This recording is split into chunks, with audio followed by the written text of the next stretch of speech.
So I haven't done one of these in a while, reacting to when I was raw. Real quick, as you can see on display, I made a shirt. I finally did a thing, 10% off for the next week or so. It'd be cool. I'll talk about it more at the end of the video. Anyway, I chose this one, Why I Don't Care About Eating 100% Raw. I posted this January 4th, 2012. For those who don't know, I used to eat a low-fat, high-carb raw food diet, 80-10 style, that's mostly fruit and some like greens and non-sweet fruits, as we called them. So like cucumbers, tomatoes, very little fat, like, half of an avocado a day, like less than an ounce of nuts a day, something like that. If you're super worried about staying 100% raw and eating every little thing 100% raw, processed below 118 degrees Fahrenheit. For those who don't know, that's like the temperature where above that food is no longer live or alive, quote unquote. It's now dead. It's lost a lot of its enzymes, even though those would be destroyed by your gastric juices anyway, but whatever. Your priorities are skewed.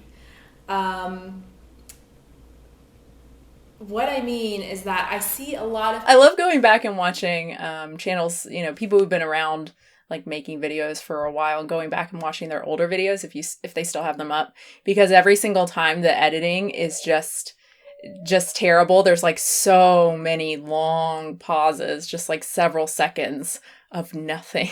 Like why did I not edit that out? I think this is all just one take. I don't think there's any cuts in this at all. And if I remember, I think that's how I always edited, because I remember going back and starting over, like being halfway through what I wanted to say and just messing up and then starting all the way over. It must have been a revelation when I realized that I could just snip things out. I don't know. I wish I remembered, like, did I not know that you could do that? Or did I just think it was like a cop-out or something? Look, I eat a 100% raw diet. And it's very, very important to eat the majority of your foods raw, fresh, raw foods. So what you would find in the fruits and vegetable section of your grocery store. But the other stuff, the little tiny stuff, the 10% or less, honestly is not a big deal. That is true, not in relation to a like raw food diet, because that doesn't matter. But if you're looking at a vegan diet, right, or just eating healthfully, it's the majority of the stuff that you're eating, not the little things. There's always going to be diminishing returns, right? Going from eating no fruits and vegetables a day to eating like 3 to 4 servings a day is huge. But then once you go from that 3 to 4 to say like 5 or 6 or even 7 or 8, it's not going to have the same effect. No one should feel like they need to get their diet perfectly unless you just want to do that. But I think that's one of the biggest problems I have with the whole like Whole Foods movement, the way that it's portrayed by some people, because they don't distinguish, they don't talk about diminishing returns at all. If you're already eating like 75% healthy, making that extra 15% also healthy is not going to have the same effect as that first 75%. Do you know what I'm saying? And I don't think most people care about that extra 15% when we don't even really know if that's going to have any sort of huge difference for you in terms of endpoints, right? Like if like eating 2 more servings of fruits and vegetables a day, when you're already having like 5 or 6, is that going to increase your lifespan? Is it going to reduce your risk for cancer? People don't really talk about that. And that's the most important thing, because I don't think many people really care about having the perfect diet. I think they strive to do that because they think it's going to have a huge, huge impact on their life, when really the big impact is going to come from eating a mostly healthy diet. Spending so much money or fretting that they can't afford certain things. So let me give you an example. Something like maybe Carob powder. A lot of people, you can use Carob instead of... thinking it was going to be carob powder. I get that carob powder is not raw, it's roasted. You can probably get raw carob powder, I guess. I bet that's good. But, I mean, are there really people who are, like, concerned about eating roasted carrot powder. I guess they are. I made this video. That's not what I thought I was going to say. I thought it was going to be like, you had some steamed broccoli or something like that. But no, it's just carob powder. And it tastes kind of like chocolate. It's pretty good. And I'm proud of myself for not being like, guys, it tastes just like chocolate. It does not. It's not bad, honestly, if I'm remembering. I have not had it in a very, very long time. But if I remember correctly, it's got its own little thing and it's not terrible. But it's not chocolate. People will fret about that because maybe in their grocery store they can find carob powder, but they can't find raw carob powder. They can't find carob powder that's processed below 118 degrees Fahrenheit. I mean, that's kind of a funny distinction because I think most people can't even find regular carob powder in their grocery store, right? Like, where did I buy it when I used to use it? Did I buy it online? I'm pretty sure I had to buy it online. Maybe it's in like the natural section now, but I feel like I haven't seen it, at least in our store. Other examples, dried fruit, something I do recommend eating sulfite-free, salt-free, like sun-dried tomatoes. I didn't think sulfite-free was a raw issue. Don't people think that it's bad for you or something? So when I see people worried about these kind of ingredients, all these dried ingredients that aren't truly raw anyway, even if they say raw, they're not truly raw because raw means in its whole natural state. And Is that what raw means? I don't think that's what a raw food diet means. I thought it just meant not cooked above, again, 118 degrees. I think that's the temperature, 115, something like that. I don't think it means unprocessed in its whole natural state, because then what the hell's a smoothie? Does that count? I feel like you're towing the line a little bit. Yeah, I don't think that's what raw means. I think that's pretty stringent if you're going, I mean, it's already ridiculous and ridiculously hard, but oh my God, if you're really going by in its natural state, well then you better be out in the god dang forest picking fruit. Dried goji berry or carob powder is obviously not in its whole natural state. It can't compare to something like a fresh peach that you just picked, off of the tree. Yeah, I mean, this is the big problem with something like this, particularly low-fat raw. I mean, there are raw foodists who don't restrict fat, and they do at least try to meet their nutrient needs on a raw food diet. But in terms of low fat, it's not really about nutrients at all, other than limiting fat and eating lots of carbs, and protein doesn't matter. It's just eat the freshest foods possible, right? There's no attention paid to nutrients, even if something that is dried, God forbid, or cooked has more of nutrients that are important or that are lacking in fresh foods. They're products that should be used sparingly, just like nuts and seeds, like I talked about in a video I did a few days ago. They should be used sparingly. They're processed products to a degree, and processed products, like, wow, like that, again, that's not typical to raw foods. I don't think most raw foodists would say that nuts and seeds are processed unless they've been like roasted and salted and whatever, right? But like raw nuts and seeds, I mean, I know there's some debate with things like cashews and almonds now for several years have been irradiated, right? If they're from the US or if they're from California, something like that. So I remember there was a whole thing like, we need to start getting our almonds from Spain.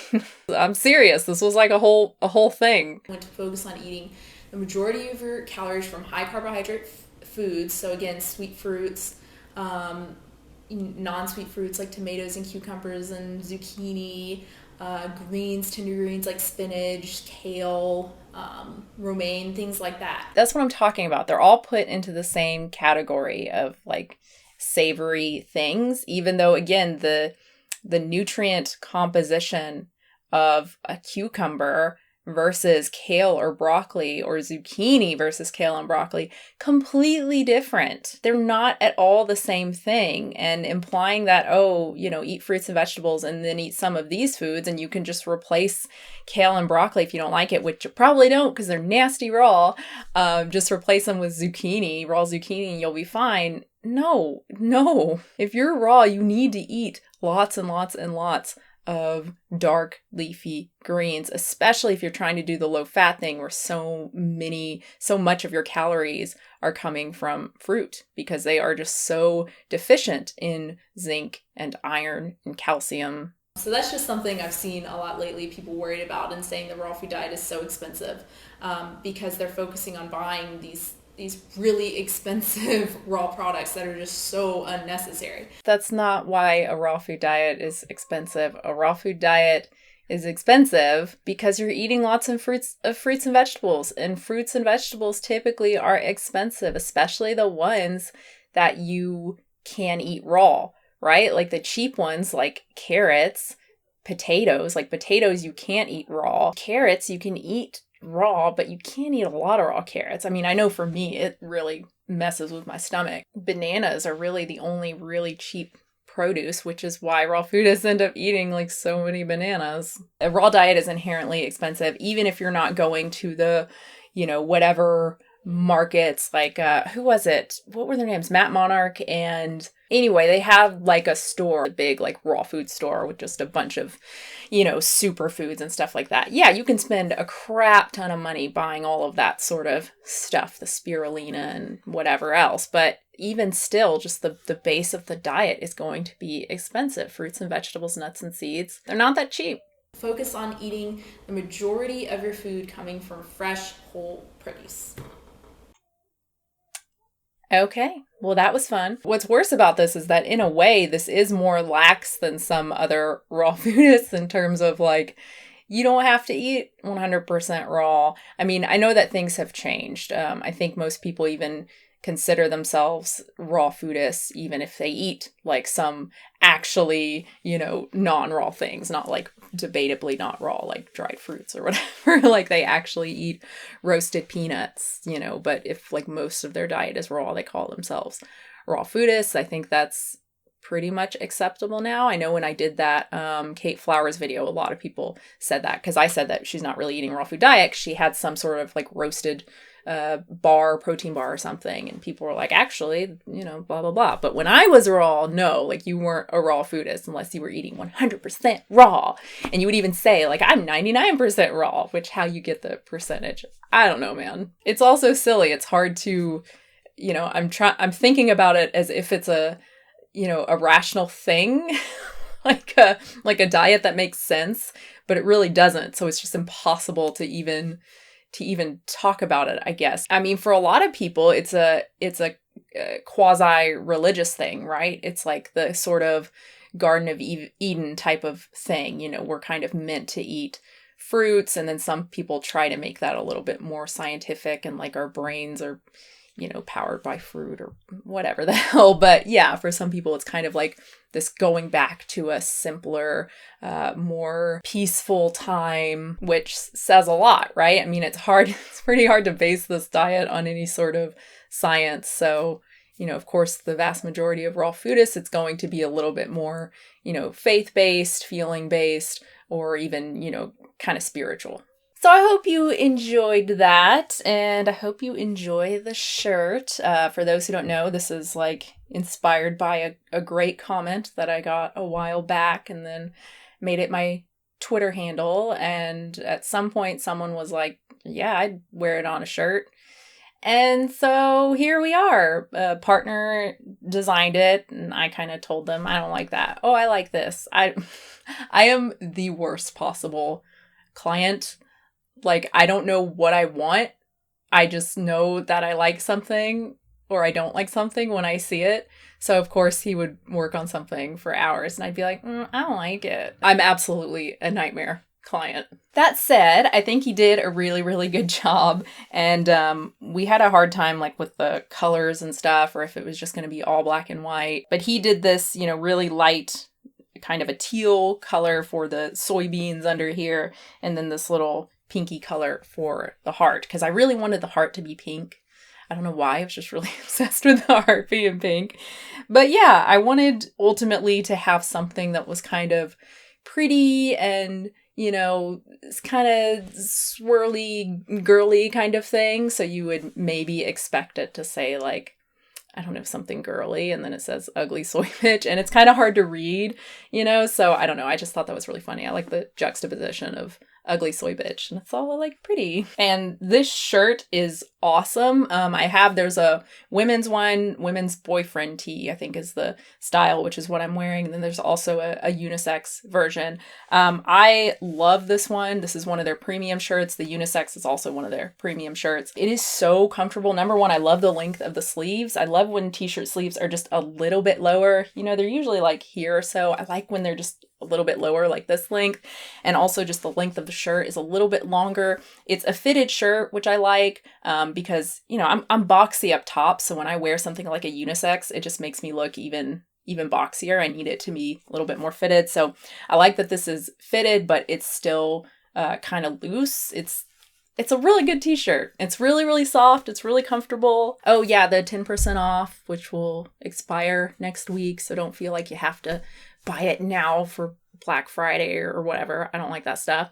And it's only 10% off. It's not like a huge discount because I don't make a whole lot on these shirts. Like the base price is pretty high, and I tried to keep the overall price of the t-shirt low. You know, they recommend higher for premium shirts. I think like $32 or something. That just seems insane to me. No way in hell am I spending $32 on any shirt. I don't care how amazing it is. So I thought $24.99 was kind of the lowest I could go, and I think is fairly reasonable. Oh, this is a medium, by the way, and it fits me. You know, it's a little tight on the boobs, obviously, because they're huge. But if I get a large, it's just way too loose and it feels weird. It gets like loose here sometimes, and I don't like that. So, oh, and I made the design a little bit smaller specifically for the big titty ladies, because often shirts, you know, I have a lot of shirts with graphics and stuff on them, and sometimes, number one, they go all the way down and it can look a little bit wonky when you've got big boobs. So I wanted to keep it up, like, you know, on the boobs, the kind of top of the boobs. And also I didn't want it to go out too far, because sometimes it goes out too far and then it's just totally like warped and you can't see it all. And especially with words, that can really kind of mess up a design. So I wanted to keep it kind of within this area. I'm explaining every single thing about this t-shirt. Anyway, if you want it, cool. If you don't, cool. Yeah, I'm really happy with this shirt, man. I want to get more of these shirts. Like, it is so dang comfortable.